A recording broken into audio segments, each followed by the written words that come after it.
Puedes oírlo. Cierra los ojos por un instante y escucha. Es el sonido de la desesperación, el eco fantasma de una ciudad en su último aliento. Imagina el olor a humo y a miedo impregnando el aire, el sabor salado de las lágrimas mezclado con el polvo de 10 años de una guerra implacable. ¿Y si te dijera que el fin de una de las más grandes civilizaciones de la antigüedad no se decidió por la espada de un héroe, sino que fue susurrado en la oscuridad, nacido de un engaño monumental y sellado por la arrogancia de un pueblo exhausto? Hoy vamos a desenterrar los osos de esta historia. Vamos a caminar por las calles de una Troya condenada, sentir el suelo temblar bajo el peso de un regalo mortal y ser testigos de la noche en que los hombres se convirtieron en monstruos y los héroes se revelaron demonios. Esta no es solo la historia de un caballo de madera, es la crónica de la traición, del dolor de un padre al ver a su hijo masacrado, de la angustia de una madre al tener a su bebé arrancado de sus brazos, y de la furia ciega que consume hasta el alma más noble. Prepárate, pues lo que estás a punto de leer va mucho más allá del mito. Es un viaje visceral al corazón de la tragedia humana. Si tienes el coraje de mirar al abismo y ver el reflejo de nuestra propia humanidad, entonces quédate con nosotros. Y antes de que crucemos las puertas de Ilión por última vez, si esta inmersión profunda en el alma de la historia resuena en ti, deja tu like en el video, comenta qué es lo que más te intriga de Troya, suscríbete al canal para no perderte nuestras futuras expediciones y claro, comparte este video. Ayúdanos a mantener viva la llama de estas historias inmortales. Ahora, respira hondo. La noche está cayendo sobre Troya.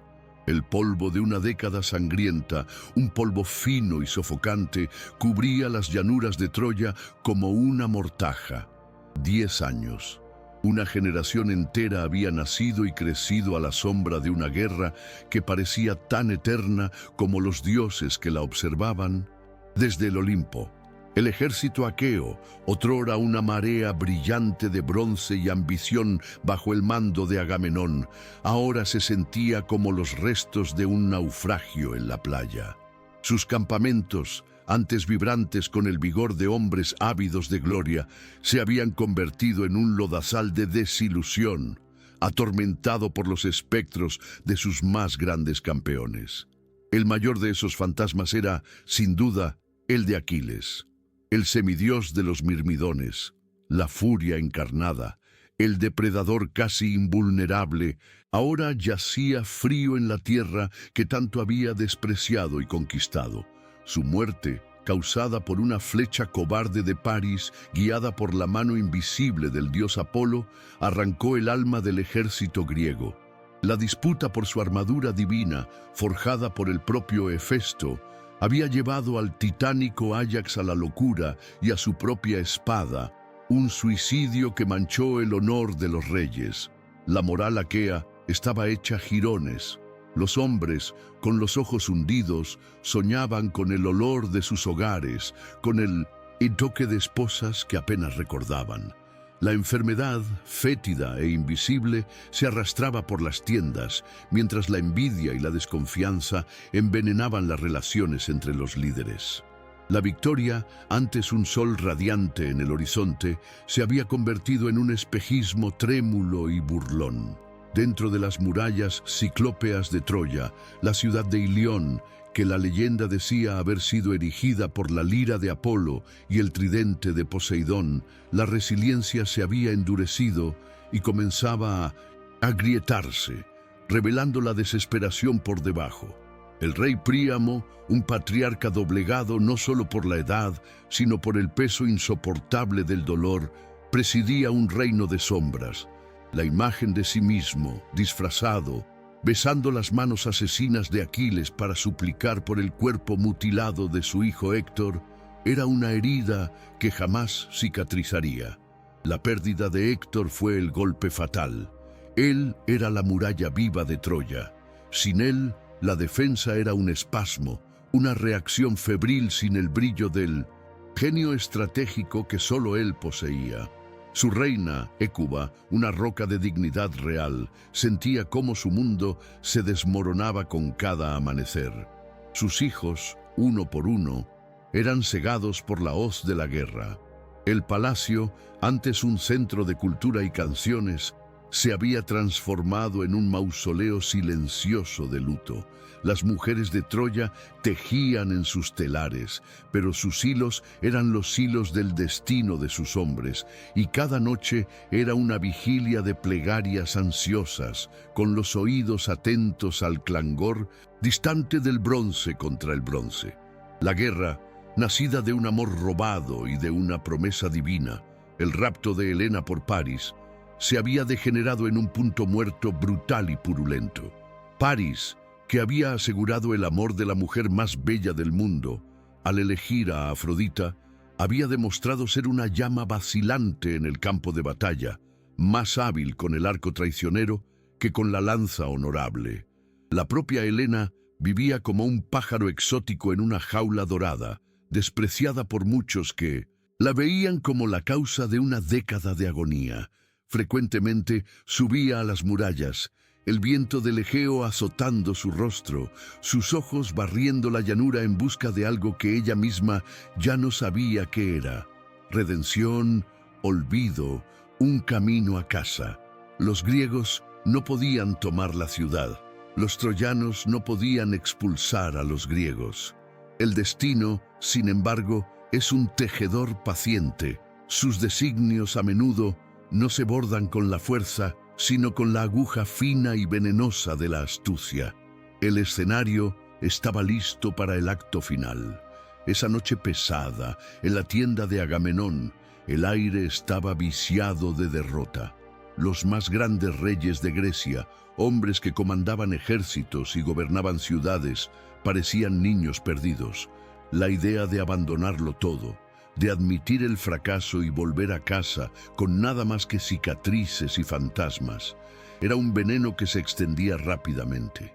Fue en ese vacío de esperanza que una voz se alzó, no alta, sino cortante como el cristal. Era Odiseo, el astuto rey de Ítaca, un hombre cuya mente era un laberinto donde la verdad y la mentira danzaban.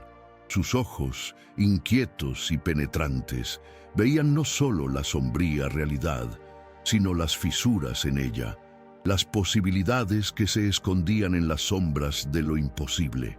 Ansiaba a su Penélope y a su hijo Telémaco con un dolor físico, pero ese dolor afilaba su determinación en lugar de cegarla. «Reyes de los dánaos», comenzó, su voz silenciando los murmullos. «Durante 10 años, nuestras espadas han probado el polvo de Troya y nuestras madres han llorado a nuestros muertos. La fuerza bruta nos ha fallado. Sus murallas, dicen, fueron erigidas por dioses. Pues bien, si no podemos derribar la puerta principal como leones», y aquí hizo una pausa, sus ojos brillando, «entraremos por la puerta trasera como serpientes». Entonces desveló su plan, una idea tan escandalosa, tan teatral en su audacia, que fue recibida con un silencio atónito. «Construiremos una ofrenda, un ídolo, un regalo para la diosa Atenea, tan magnífico, tan inmenso, que los troyanos, ciegos por su orgullo y su falsa piedad, lo arrastrarán dentro de sus propios muros. Construiremos un caballo de madera, y en el vientre hueco de esa bestia». Odiseo bajó la voz a un susurro conspirador que provocó un escalofrío en la tienda. «Esconderemos nuestra furia, un comando de élite, nuestra hoja más afilada. Mientras el resto de nosotros finge una retirada humillante, ellos esperarán, como la muerte, en el corazón palpitante de la ciudad. Enemiga». Neoptólemo, el joven hijo de Aquiles, estalló en desdén. «Un truco, esconderse en madera. Mi padre se enfrentó a Héctor en combate singular. Luchamos con el honor de los héroes, no con la cobardía de los ladrones». Pero fue el anciano Néstor, el sabio de Pilos, quien se levantó, su voz temblorosa pero cargada con el peso de 3 generaciones de hombres. «Joven león», le dijo a Neoptólemo, «el honor reside en la victoria que trae a nuestros hombres a casa. Hemos luchado en fuerza de los leones durante 10 años. Quizás es hora de luchar con la sabiduría de la serpiente que la propia Atenea tanto valora. El plan de Odiseo es una apuesta loca, pero los dioses aman la audacia». El apoyo de Néstor dio legitimidad al plan. Agamenón, desesperado, se aferró a él como un náufrago a un madero, y como para sellar el pacto profano, un trueno solitario y retumbante rasgó el cielo perfectamente despejado. Una señal. Zeus había hablado. El destino de Troya no sería decidido por un ejército, sino por una mentira envuelta en madera. La orden fue dada y una energía febril, casi maníaca, se apoderó del campamento griego. La tarea de dar forma a aquella monstruosidad de engaño recayó en Epeo, un artesano cuya habilidad con la madera era tan notable como su falta de valentía en la batalla. Pero esa noche, la propia Atenea, diosa de la sabiduría y de la guerra estratégica, lo visitó en sueños. No le ofreció coraje, sino algo mucho más letal: el plano de la destrucción, la imagen perfecta del caballo en su mente. Inspirado por esta visión divina, Epeo se convirtió en un hombre poseído, reunió a los mejores carpinteros y ordenó la tala de abetos sagrados del monte Ida, la montaña que se cernía sobre Troya como un juez silencioso. Los árboles que vieron nacer a Príamo fueron arrastrados a la playa para convertirse en su ataúd. Durante 3 días y 3 noches, el campamento, antes silencioso en su depresión, resonó con el sonido frenético de hachas, sierras y martillos. Era el sonido de la muerte en construcción. Lentamente, la forma colosal emergió. Era más grande que un navío, una silueta que se proyectaba contra el cielo, su cabeza de madera pareciendo mirar con desdén las murallas de Troya. Sus patas eran como los pilares de un templo, su cuerpo un vasto salón de oscuridad, diseñado para albergar a 50 de los guerreros más letales de Grecia. La superficie fue lijada y pulida hasta que la madera de abeto brilló como el mármol bajo el sol. Una obra maestra nacida de una mentira. Una inscripción fue cincelada en su flanco, una plegaria envenenada. Por su regreso a casa, los griegos dedican esta ofrenda de gratitud a Atenea. Mientras la construcción llegaba a su fin, Odiseo eligió personalmente a sus hombres. No bastaba con ser valientes, necesitaban nervios de acero, hombres capaces de soportar el miedo y la incertidumbre en silencio absoluto. El valiente Menelao, ansioso por reclamar finalmente a su esposa y su honor, fue uno de los primeros. El feroz Diomedes, que en su furia había llegado a herir a los dioses Ares y Afrodita, también se unió. Neoptólemo, el hijo de Aquiles, se tragó su orgullo e insistió en participar, decidido a desempeñar un papel en la venganza de su padre. Estaban también el ágil Áyax Menor, el maestro constructor Epeo, para que pudiera operar la trampilla, y otros héroes de renombre. Llegó el momento de entrar en el caballo. Uno a uno, los guerreros subieron por una escalera de cuerda y desaparecieron en la oscuridad del interior de la estatua. Para estos hombres era como entrar en su propia tumba. El aire en el interior era sofocante y caliente. Estaban apretados, hombro con hombro, el olor a sudor y a miedo flotando en el aire. Odiseo les recordó su misión, la necesidad de un silencio absoluto, pues un solo sonido podría delatarlos y llevarlos a todos a la muerte. Con los corazones divididos entre la esperanza y el miedo, se prepararon para su larga y tensa vigilia. La trampilla se cerró desde fuera, sumergiéndolos en una oscuridad total. El destino del ejército griego y de la ciudad de Troya descansaba ahora en manos de estos pocos hombres, escondidos dentro del vientre de un falso dios de madera. Con la fuerza de élite segura dentro del caballo, se puso en marcha el paso final y más crucial del plan de Odiseo, la gran escenificación. Al amparo de la oscuridad previa al amanecer, el vasto ejército aqueo comenzó a moverse. Se derribaron las tiendas, se cargaron las pertenencias y los miles de soldados restantes embarcaron en sus naves de proa oscura. El campamento, que había sido una ciudad bulliciosa durante una década, fue incendiado.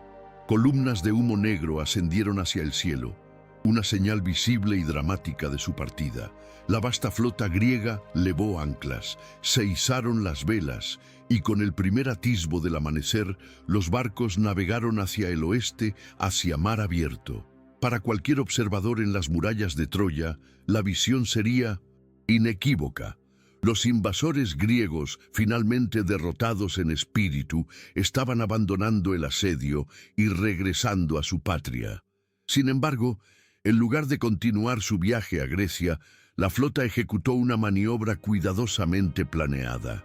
Navegaron más allá del horizonte visible de Troya y luego viraron hacia el norte, escondiéndose detrás de la isla de Ténedos. Allí, en una bahía resguardada y fuera de la vista, esperarían. Su tarea era tan tensa como la de los hombres dentro del caballo. Esperar. Una señal de fuego, un faro en la noche que les diría que la trampa se había activado y que era hora de regresar para la matanza final. En la playa desierta de Troya, la escena era de una desolación extraña y calculada.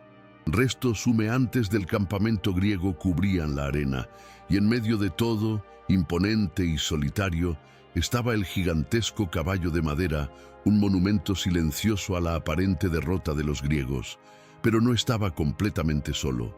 Escondido entre las ruinas, un hombre esperaba. Un hombre que tenía una de las tareas más peligrosas e importantes de toda la guerra.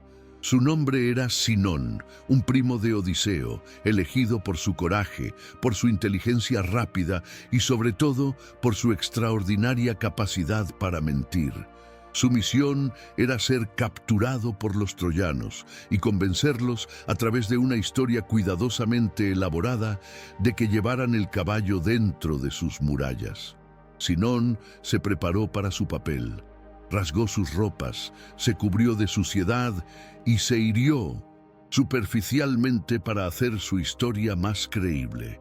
Había ensayado su narrativa una y otra vez con Odiseo, perfeccionando cada detalle, cada inflexión de desesperación y miedo en su voz. Sabía que el más mínimo desliz, la más mínima vacilación, podría significar no solo su propia muerte tortuosa, sino el fracaso de toda la empresa griega. Era un actor en el gran drama del engaño, y su escenario sería la ciudad de Troya. Mientras el sol se levantaba, iluminando su figura solitaria en la playa, esperó, con el corazón latiendo con una mezcla de pavor y determinación. Toda la guerra había llegado a este punto, un caballo de madera y la palabra de un mentiroso. El amanecer sobre Troya reveló una escena que sus ciudadanos apenas se atrevían a creer.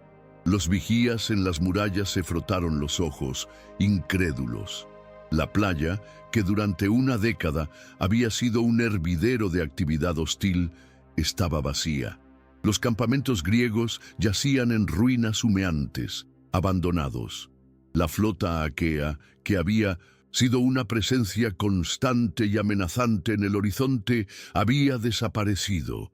La noticia se extendió por la ciudad como un reguero de pólvora, primero en susurros, luego en gritos de alegría. Las puertas, selladas durante tanto tiempo, se abrieron de par en par. Una multitud jubilosa corrió a la playa, maravillándose de la libertad recién descubierta. Niños, que nunca habían conocido un día sin guerra, corrían por la arena donde sus enemigos habían acampado. La alegría estalló por las calles de Dinos, Troya. El asedio había terminado. Los dioses habían favorecido a su ciudad, y entonces lo vieron. En el centro de la playa desolada se erguía el colosal caballo de madera. La multitud se acercó, maravillada y perpleja. Era una estructura magnífica, una obra de arte impresionante, pero su presencia era desconcertante. El debate sobre qué hacer con el extraño artefacto comenzó de inmediato. Allí mismo en la arena, Timetes, uno de los ancianos de Troya, quizás influenciado por una antigua profecía o por un rencor secreto, fue el primero en sugerir que el caballo fuera llevado dentro de la ciudad y dedicado a Atenea en la ciudadela. Muchos en la multitud, embriagados por la alegría de la libertad, estuvieron de acuerdo con entusiasmo. Ya se imaginaban exhibiendo el caballo como un monumento a su resistencia y a la cobardía griega. Sin embargo, no todos compartían su entusiasmo. Capis, otro anciano prudente, expresó su desconfianza. «Debemos ser cautelosos», advirtió. «Este es un regalo de nuestros enemigos mortales. Deberíamos arrojarlo al mar o quemarlo donde está, o al menos abrir su vientre para ver qué se esconde allí dentro. La prudencia exige que no confiemos en nada dejado por los dánaos». La multitud se dividió en dos facciones. La discusión se acaloró, las voces se elevaron en argumentos y contraargumentos. La alegría inicial dio paso a una tensa incertidumbre. La ciudad que había sobrevivido a 10 años de guerra estaba ahora en peligro de ser deshecha por un debate. Fue en este momento de indecisión que una figura imponente y furiosa irrumpió desde el medio de la multitud, viniendo directamente del templo. Era Laocoonte, el sacerdote de Apolo. Laocoonte, el sacerdote de Apolo, corrió desde el templo, su túnica ondeando al viento, sus ojos ardiendo con una convicción profética. «Troyanos miserables, ¿qué locura es esta?», gritó.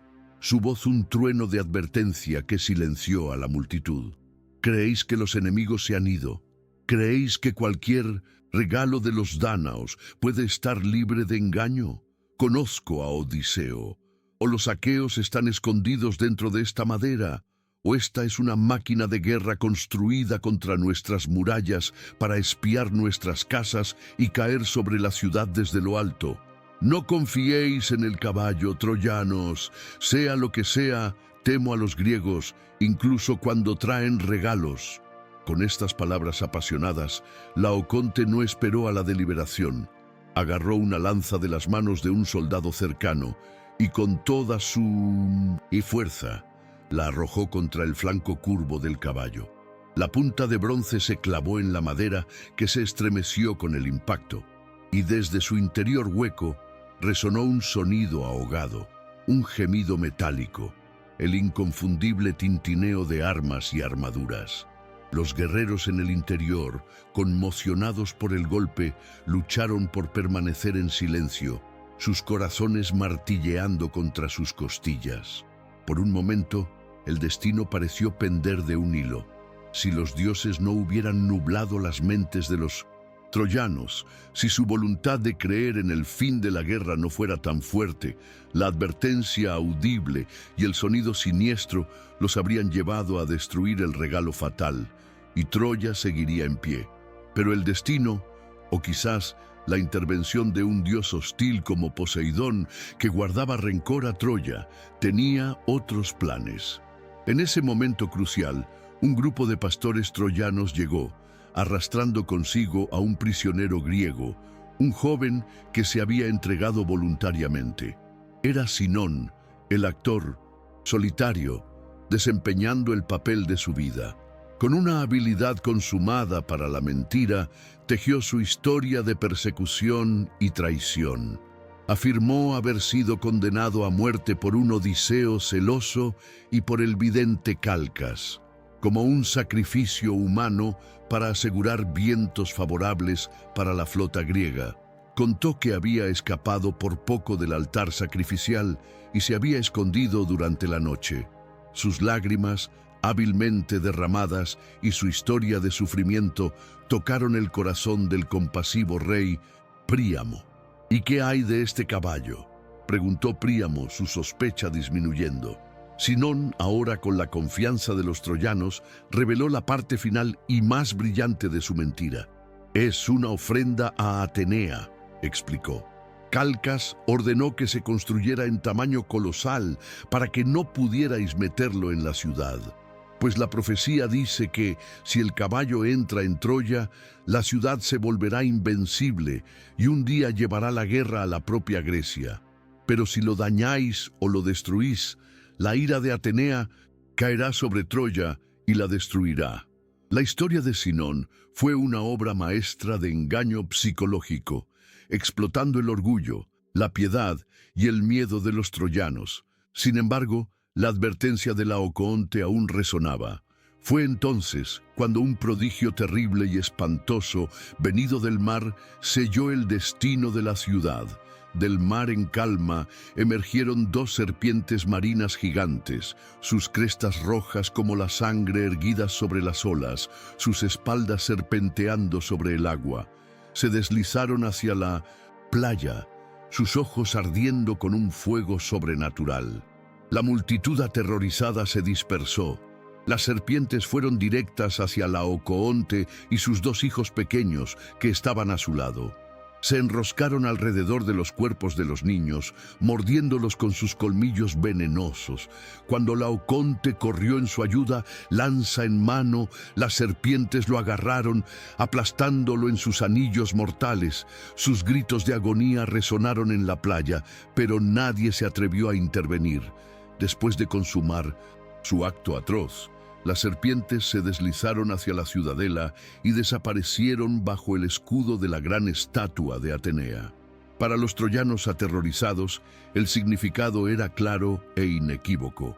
Laocoonte había sido castigado por los dioses por haber profanado la ofrenda sagrada con su lanza. Todas las dudas se disiparon. Mientras se tomaba la decisión, la profetisa Casandra, hija de Príamo, maldecida por Apolo a nunca ser creída, corrió hacia adelante, su cabello despeinado, sus ojos salvajes de terror. «¡Oh, troyanos!», gritó, su voz ronca de angustia. «Ved, el caballo está lleno de hombres armados. Es una tumba que traéis a vuestra ciudad. La destrucción está a vuestras puertas». Agarró un hacha y una antorcha, intentando atacar el caballo, pero fue contenida. Sus palabras desestimadas como los delirios habituales de una loca. Era su maldición, ver la verdad y ser impotente para cambiar el curso de los acontecimientos. Con las advertencias de Laocoonte y Casandra silenciadas, uno por una muerte horrible, la otra por la maldición de la incredulidad, la marea de la opinión pública cambió decisivamente. La muerte del sacerdote fue vista como la prueba final e irrefutable de que el caballo era sagrado. La vacilación se transformó en un fervor religioso. Llevar el caballo dentro de la ciudad se convirtió en un deber sagrado, una celebración de su victoria y de su piedad. Sin embargo, había un problema práctico. El caballo era demasiado grande para pasar por cualquiera de las puertas de Troya. En una ironía trágica, los troyanos, para acoger el instrumento de su propia destrucción, tuvieron que deshacer aquello que los había mantenido seguros durante 10 años. Con picos y palancas, ellos mismos abrieron una brecha en sus inexpugnables murallas, las mismas murallas que los griegos nunca pudieron violar.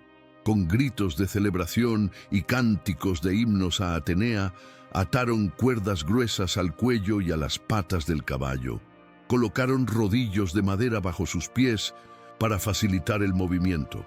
Y entonces toda la ciudad, hombres, mujeres y niños, comenzó a tirar. El monstruo de madera crujió y gimió mientras se movía lentamente a través de la brecha y entraba en las calles de Troya. Fue un espectáculo de alegría delirante. La gente arrojaba flores a su paso, muchachos y muchachas vírgenes cantaban himnos sagrados, tocando las cuerdas con reverencia. 4 veces se detuvo el caballo en el umbral de la ciudad, y 4 veces el sonido de armas chocando Entre sí resonó desde su vientre hueco, pero los troyanos, ensordecidos por su propia celebración, no oyeron nada. Su destino los llamaba y ellos lo abrazaban con alegría. Finalmente, el caballo fue instalado en el corazón de la ciudad, en la ciudadela, cerca del templo de Atenea. Cayó la noche, pero para los troyanos el día de su liberación apenas comenzaba. La ciudad entera se sumió en una fiesta salvaje. Las preocupaciones de una década se lavaron con ríos de vino. El sonido de liras, flautas y danzas llenó el aire, resonando por las calles y plazas. Las antorchas iluminaban una escena de júbilo desenfrenado. Los centinelas abandonaron sus puestos en las murallas, uniéndose a la fiesta. ¿Quién necesitaba guardias cuando la guerra había terminado? Exhaustos por la celebración y seguros en su creencia de que la paz finalmente había llegado, los troyanos, uno por uno, tropezaron hacia sus hogares y cayeron en un sueño profundo y pesado, inducido por el vino. La ciudad, antes un bastión de vigilancia, estaba ahora indefensa, sumida en un silencio vulnerable, roto solo por el sollozo ocasional de un borracho o el crepitar de las últimas hogueras de la fiesta. Dentro del caballo, los guerreros griegos esperaban en la oscuridad sofocante. Podían oír los sonidos de la celebración disminuir, reemplazados por el silencio de la noche. Su momento se acercaba. Cada segundo era una tortura de anticipación. Odiseo puso su mano sobre la boca de un guerrero que casi tosió, un recordatorio de la disciplina de hierro que se necesitaba. Eran una bomba de tiempo, tic-taqueando silenciosamente en el corazón dormido de su enemigo. La luna se escondió detrás de nubes oscuras, como si no quisiera ser testigo de lo que estaba a punto de suceder. La noche de la perdición de Troya estaba a punto de comenzar. En la oscuridad silenciosa y profunda que precede al amanecer, cuando toda Troya estaba sumida en el sueño, Sinón, el traidor, actuó. Se arrastró por las calles desiertas hasta la base del caballo de madera y dio la señal convenida. Un suave triple golpe en la madera. Desde fuera de la ciudad, en la cima de una tumba antigua, encendió una antorcha, el faro de fuego que la flota griega en Ténedos esperaba ansiosamente. Su tarea estaba cumplida. Dentro del caballo, al oír la señal, Epeo, el constructor, abrió la trampilla secreta en el vientre de la estatua. La primera bocanada de aire fresco de la noche fue un alivio bendito para los guerreros apretados. En el interior se lanzó una cuerda gruesa y el primer hombre en descender fue Equión, quien en su prisa saltó, cayó y se rompió el cuello, la primera víctima de la caída de Troya. Los otros descendieron con más cuidado. Uno por uno, los guerreros griegos emergieron de las entrañas de su estratagema como espectros vengativos naciendo en la noche. Odiseo, Menelao, Neoptólemo, Diomedes, la flor del ejército aqueo, estaba ahora dentro de la fortaleza enemiga, una manada de lobos en medio de un rebaño dormido. Su primera tarea era crucial, abrir las puertas de la ciudad. Se dividieron en grupos. Un grupo, liderado por Odiseo, corrió hacia las masivas puertas esceas. Los guardias, que habían abandonado sus puestos para unirse a la fiesta, fueron encontrados durmiendo profundamente borrachos. Fueron asesinados silenciosamente en sus camas, sus gargantas cortadas antes de que pudieran emitir un sonido. Con un esfuerzo conjunto, los griegos quitaron las enormes trancas de madera y abrieron las puertas de Troya al exterior. Afuera, la vasta flota griega, alertada por la señal de fuego de Sinón, había regresado silenciosamente de Ténedos. Los barcos encallaron en la playa y miles de guerreros aqueos, sedientos de 10 años de venganza pospuesta, desembarcaron. Avanzaron en silencio por la llanura oscura, sus espadas desenvainadas, sus corazones ardiendo con una furia fría. Al encontrar las puertas abiertas, un rugido primitivo de triunfo brotó de sus gargantas. Un ejército entero invadió Troya. Lo que siguió no fue una batalla, sino una masacre metódica y brutal. La ciudad dormida se transformó en un infierno de gritos, fuego y acero. Los guerreros griegos, ahora en número abrumador, se dispersaron por las calles, derribando puertas y matando a los troyanos en sus camas.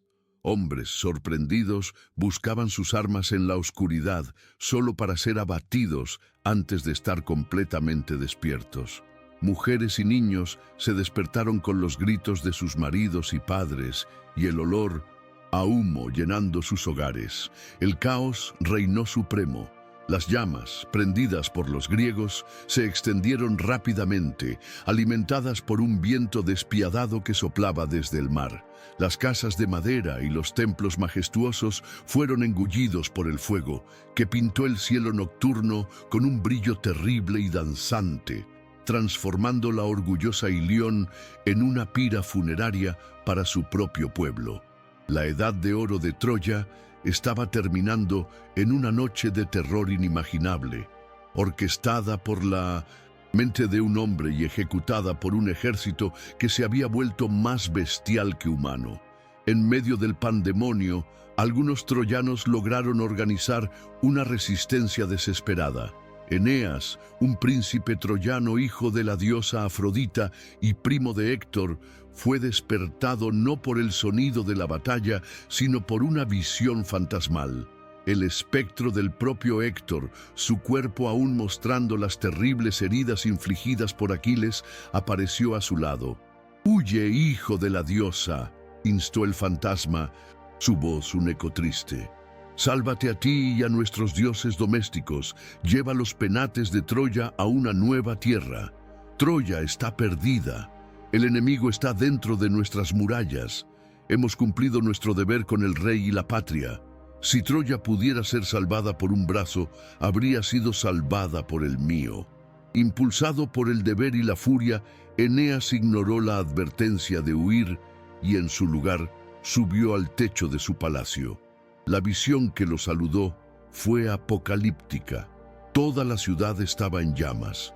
El sonido de la batalla subiendo como el rugido de una marea de muerte, reuniendo a un pequeño grupo de guerreros que encontró vagando en confusión, se sumergió en la carnicería, luchando con la furia de la desesperación. Llegaron a vestir la armadura de griegos caídos, una táctica que les permitió emboscar y matar a varios enemigos, sembrando la confusión en las filas griegas. Pero su valentía era como una gota de agua intentando apagar un incendio forestal. El epicentro de la lucha y la barbarie fue el Palacio Real de Príamo. Sus patios, donde generaciones de la realeza troyana habían caminado, ahora corrían rojos con la sangre de sus defensores. El propio rey anciano, al ver su ciudad arder y a sus hijos morir uno por uno, fue presa de una furia senil. Ordenó que le trajeran su armadura, usada por última vez hacía mucho tiempo, e intentó unirse a la lucha. Fue su esposa, la reina Hécuba, quien lo contuvo. «Mi pobre esposo, ¿qué locura te posee?», lloró. «No es de armas que necesitamos ahora, sino de protección divina». Lo atrajo hacia ella y sus hijas, que se refugiaron en el gran altar de Zeus Erqueios, en el patio central, un santuario que esperaban que incluso los griegos más despiadados respetaran. Fue entonces cuando su último hijo vivo en Troya, Polites, herido y sangrando, se tambaleó hacia el patio, perseguido de cerca por una figura implacable, Neoptólemo, el hijo de Aquiles. Su furia un reflejo oscuro y aún más cruel de la de su padre. Ante sus padres, horrorizados, Polites cayó en el suelo de mármol y murió en un charco de su propia sangre. El dolor y la ira le dieron a Príamo una fuerza momentánea. Se levantó y maldijo a Neoptólemo. «Que los dioses te paguen por tu crimen», gritó el anciano rey. «Tú que me has hecho ver la muerte de mi propio hijo». Arrojó su lanza, pero el arma, lanzada por un brazo debilitado por la edad, se clavó inofensivamente en el enorme escudo del griego. Entonces le contarás a mi padre, el Pelida, sobre mis actos degenerados. Ahora muere, rugió Neoptólemo. Agarró al anciano rey por sus cabellos blancos, lo arrastró a través de la sangre resbaladiza de su propio hijo hasta el altar, y allí, en el lugar más sagrado de su hogar, hundió su espada profundamente en el pecho de Príamo. El último rey de Troya yacía muerto, su cabeza más tarde separada de su cuerpo, un fin ignominioso que simbolizaba la aniquilación total de su dinastía y de su ciudad. La barbarie de la noche no conoció límites. Áyax, Menor, en un acto de sacrilegio supremo, encontró a la profetisa Casandra aferrada a la estatua de Atenea en el templo de la diosa. Ignorando la santidad del lugar, la arrastró por el cabello y la violó allí mismo, un crimen tan atroz que sellaría su propio destino, atrayendo la ira de Atenea durante su viaje de regreso. Las mujeres troyanas, otrora reinas y princesas orgullosas, fueron reunidas como ganado en los patios, su destino ahora sellado, ser esclavas y concubinas de sus conquistadores, distribuidas como botín de guerra. La noche de la caída de Troya no fue solo la muerte de una ciudad, sino el nacimiento de 1000 tragedias personales. Al amanecer, la luz gris y fría reveló la escala total de la devastación. Troya era una ruina humeante y silenciosa. Sus torres, antes orgullosas, eran ahora tocones ennegrecidos que apuntaban a un cielo indiferente. Sus calles anchas estaban obstruidas con los cuerpos de hombres, mujeres y niños, entrelazados en la muerte. El hedor a carne quemada y a sangre flotaba pesado en el aire. Los griegos, exhaustos por su furia nocturna, deambulaban por la ciudad destruida, saqueando lo que quedaba, reuniendo oro, plata y, el más preciado de todos los botines, los cautivos humanos. El destino de la familia real de Troya fue particularmente brutal, un microcosmos de la tragedia de la ciudad. Hécuba, la reina caída, presenció los horrores con ojos secos que ya no podían producir lágrimas. Vio a su hija menor, Políxena, ser arrastrada a la tumba de Aquiles. Allí, Neoptólemo le cortó la garganta, sacrificándola al fantasma de su padre, una ofrenda de sangre para apaciguar el espíritu del gran guerrero. El lamento más doloroso, sin embargo, fue el de Andrómaca, la viuda del noble Héctor. Se había escondido con su pequeño hijo Astianacte con la esperanza de salvarlo. Pero los griegos, liderados por un Odiseo pragmático e implacable, decidieron que ningún heredero de Héctor podía vivir. Temían que el niño pudiera un día crecer para vengar a Pisacintas, su ciudad. El heraldo Taltibio, con el corazón apesadumbrado, arrancó al niño de los brazos de su madre. A pesar de los gritos y súplicas de Andrómaca, el pequeño Astianacte, el último atisbo de esperanza de Troya, fue llevado a la cima de las murallas de la ciudad y arrojado a la muerte en las rocas de abajo. El linaje de Héctor había sido extinguido de la forma más cruel imaginable. En medio del caos, Menelao, el rey espartano por quien se había librado la guerra, buscó a su esposa infiel. Encontró a Helena en el palacio de Deífobo, uno de los hijos de Príamo, que la había tomado como esposa después de la muerte de París. Deífobo fue horriblemente mutilado y asesinado. Menelao alzó su espada para matar a Helena, para saciar finalmente su sed de venganza de una década. Pero cuando ella se volvió hacia él, descubriendo su rostro y su pecho, su belleza legendaria, que había lanzado 1000 naves y causado la muerte de innumerables hombres, lo desarmó una vez más. La espada cayó de su mano. No pudo matarla y en su lugar la llevó de vuelta a sus barcos, su premio y su maldición. Eneas, guiado por su madre divina, Afrodita, y por la advertencia fantasmal de Héctor, fue uno de los pocos que escapó, llevando a su anciano y quebrantado padre, Anquises sobre sus hombros y sosteniendo firmemente la mano de su joven hijo, Ascanio, huyó a través de las ruinas en llamas y del combate. Su esposa, Creusa, que lo seguía, se perdió en la confusión de la multitud en pánico. Desesperado, Eneas volvió a buscarla, gritando su nombre por las calles llenas de humo. Fue entonces cuando su fantasma se le apareció, tranquilizándolo, diciéndole que su destino era seguir adelante y que un largo viaje y la fundación de un nuevo imperio, Roma, lo esperaban en una tierra lejana. Los pocos troyanos que sobrevivieron a la masacre se unieron a Eneas. Entre ellos se encontraban el vidente Héleno, hijo de Príamo, que más tarde se convertiría en rey de un pequeño reino en Epiro, y Intas, Antenor, un noble que siempre había defendido la paz y la devolución de Helena, y que por ello fue perdonado yendo a fundar una nueva ciudad en Italia. Para los griegos victoriosos, el regreso a casa, el Nostos, sería tan peligroso y maldito como la propia guerra. Los dioses, ultrajados por el sacrilegio y la crueldad de los aqueos, prepararon tormentas y desastres para atormentar sus viajes. Áyax Menor fue asesinado por Poseidón y Atenea. Odiseo vagaría por 10 años más antes de llegar a su amada Ítaca. Y Agamenón, el gran rey, regresaría a casa para ser asesinado en su propio baño por su esposa, Clitemnestra. Para muchos, la victoria resultó ser tan amarga y destructiva como la derrota, y así el humo se disipa. La historia de la caída de Troya es más que un cuento de guerra, es un espejo que refleja nuestra capacidad para la grandeza y para la depravación, para el amor que construye imperios y para el odio que los convierte en polvo. Las ruinas excavadas en Hisarlik demuestran que la ciudad existió y que fue quemada, pero la verdadera Troya, la inmortal, vive en nosotros. Vive en cada acto de orgullo ciego, en cada advertencia ignorada, en cada vez que abrimos nuestras propias murallas al caballo de madera de una bella mentira.